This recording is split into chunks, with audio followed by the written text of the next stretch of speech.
Hi, this is Charles Hoskinson broadcasting live from warm, sunny Colorado. Always warm, always sunny, sometimes Colorado. My lobster is not right. Oh, well. Poor dead lobster. So today is March 28th, 2023, and I wanted to make a quick video, talk a little bit about something that just came up from Cooper and Kirk. So let me go ahead and share my screen. Wah! There we go. All right. It says I only have two people watching live stream, but I doubt that. All right. So over here, Cooper and Kirk is a law firm that's based in DC. They're a very respected firm. And they wrote this lovely document. I have a link to the document in the show notes. So if you go to my YouTube video and look at the description, you can see the link right there. But it's also up here, cooperkirk.com, and has that right there. I know I should zoom in a little bit. There we go. So you guys can actually see this. So what they did is they wrote a document that's about 30 pages long, 35 pages long. And this document describes choke point and what's been happening in the cryptocurrency industry. So one of the things we've noticed with this administration is they kind of lie by default about everything, but in particular about financial regulation. Their default answer for everything is, we're not doing that. And then you give them the evidence and they say, well, that evidence doesn't exist. So what I really like about this document that Cooper and Kirk has put together is they've actually meticulously resourced what's been going on and why what's been going on is unconstitutional. And it's not addressed to you and me, but it's actually addressed to the Congress, and it gives specific recommendations for how Congress can perform its duties. So I won't read the entire thing, but I will read the executive summary and then point out some highlights inside the document. Recent stories in the financial press have uncovered a coordinated campaign by prudential bank regulators to drive crypto businesses out of the financial system. Bank regulators have pushed informal guidance document that single out cryptocurrency and cryptocurrency customers as a risk to the banking system. Businesses in the cryptocurrency marketplace are losing their bank accounts or their access to the ACH network suddenly and with no explanation from their bankers. The owners and employees of cryptocurrency firms are even having their personal accounts closed without explanation. Over the past 2 weeks, federal regulators have shut down a solvent bank that was known to be serving the crypto industry. And although it is required to resolve banks through the least cost resolution to the deposit insurance fund, the FDIC chose to shutter rather than sell the part of the bank that serves digital asset customers, costing the fund billions of dollars.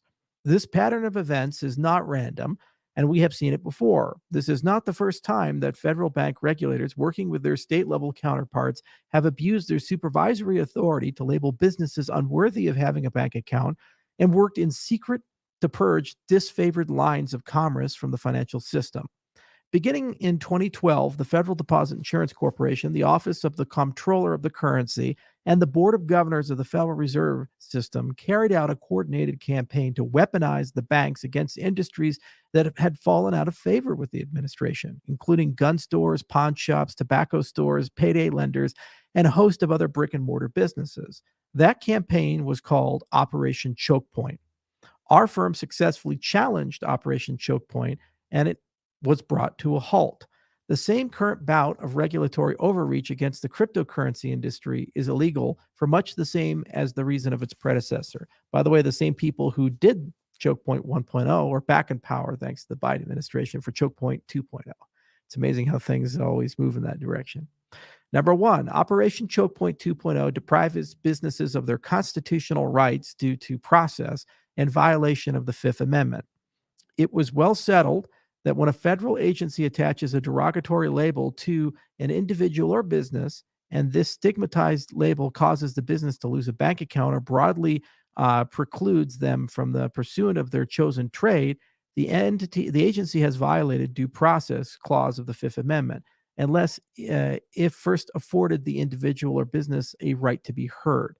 This is precisely what the federal bank regulators responsible for Operation Choke Point 2.0 have done and continue to do by labeling crypto businesses a threat to the financial system, a source of fraud and misinformation, and a risk to bank liquidity. Two, Operation Choke Point 2.0 violates both the non-delegation doctrine and the anti-commandeering doctrine, depriving Americans of key structural constitutional protections against the arbitrary exercise of government power. Three, by leveraging their authority over banks to acquire the power to pick and choose the customers whom banks may serve, the bank regulators have exceeded their statutory authority. The bank regulators are charged with supervising the safety and soundness of the banks. Their effort to anoint themselves the gatekeepers of the financial system and the ultimate arbiters of American innovation and American economic life cannot be permitted to stand. Four, the bank regulators are also refusing to perform their non discretionary duties when doing so will benefit the cryptocurrency industry. State banks that are statutorily entitled to access the Federal Reserve System are being denied their rights solely because they serve the crypto industry. The federal bank regulators are not free to pick and choose which statutory obligations duties they wish to perform. By the way, that's Custodia Bank in particular. The federal bank regulators are evading the notice and comment rulemaking requirements of the Administrative Procedures Act by imposing binding requirements on the banking industry through informal guidance documents. This is undemocratic since it deprives the public the right to comment on proposed rules, and it also runs contrary to the principle of judicial review, since courts lack the power to review informal agency actions. That's why they're doing it. Finally, the federal bank regulators are acting in an arbitrary and capricious fashion by failing to adequately explain their decisions, by failing to engage in reasoned decision making, and by failing to treat like cases alike. It is difficult to imagine a more arbitrary and capricious agency action than simultaneously placing a solvent bank into receivership solely because it provided financial services to the crypto industry while permitting insolvent institutions not tied to the crypto industry to continue operating. We therefore urge Congress to perform its oversight role and hold these agencies to account. In section 4 of this paper, we propose a series of questions that need to be answered and a series of steps that Congress should take in an effort to obtain these answers. First, Congress should require the bank regulators to produce their communications with supervised financial institutions and state regulatory agencies regarding the denial or regulation of access to the financial system by crypto businesses and banks that serve the crypto industry. Second, Congress should require the federal bank regulatory agencies to explain the basis for their conclusion that the safety and soundness of the financial system require the insulation of banks from blockchain technology, from customers who operate in the crypto space, and from state chartered depository institutions that are currently serving those customers. Third, Congress should make more clear to the federal bank regulators and all federal agencies that the notice and comment rulemaking requirements of the Administrative Procedure Act are not optional. The requirements imposed by the APA are not obstacles to be evaded by the use of informal guidance documents.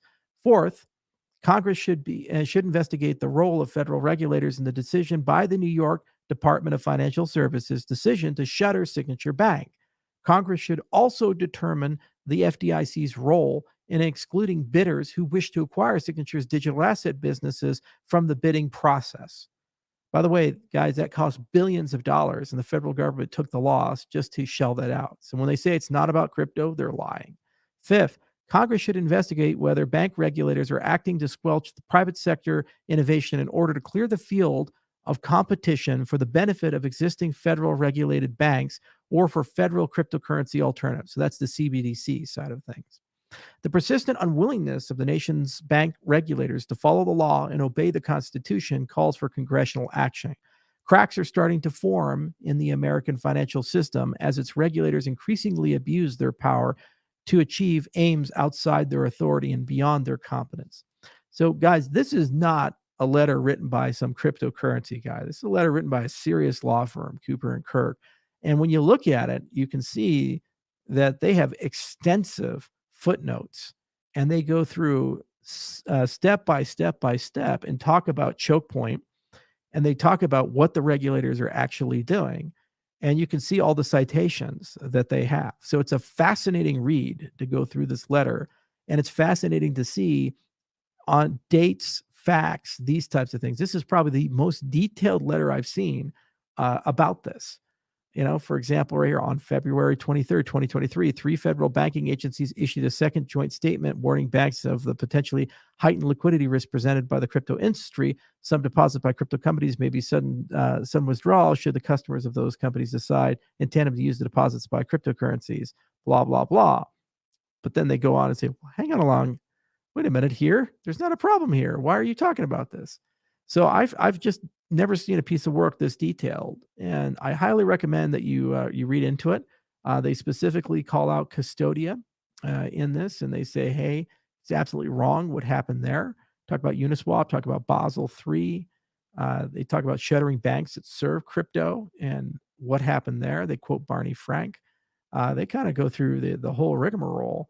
And it's just a fascinating read if you have the time. So as I mentioned, I put it in the show notes, and so if you go to my YouTube channel, you can see it there. I went ahead and also put it in. You can just read it up here if you want to, and I'll go ahead and tweet it for you guys to read. So my recommendation is you look through it yourself, but then also I would print it out and send a copy of this to your congressman and to your senator. There are specific things you can do. And it's super cheap and easy to do. Just print out the whole thing and say, hey, you should definitely read this and realize that this is going on. And this is a regulatory abuse. And they are taking the power away from you, the Congress, and they are taking it themselves. And here's all the risk and damage that's been done. So it's just a great letter to read and a great letter to send. And it's written in a language that they would certainly understand. And again, this law firm really outdid itself in it. So I mentioned every time that people send these types of things to support the industry or to explain what's been happening in the industry and how bad it's gotten with some of these people, I'll definitely read it out. So thank you all for listening. I hope you find some value with this, and I'll tell you, I'll go ahead and tweet this for you to send to your congressman and senator. Cheers.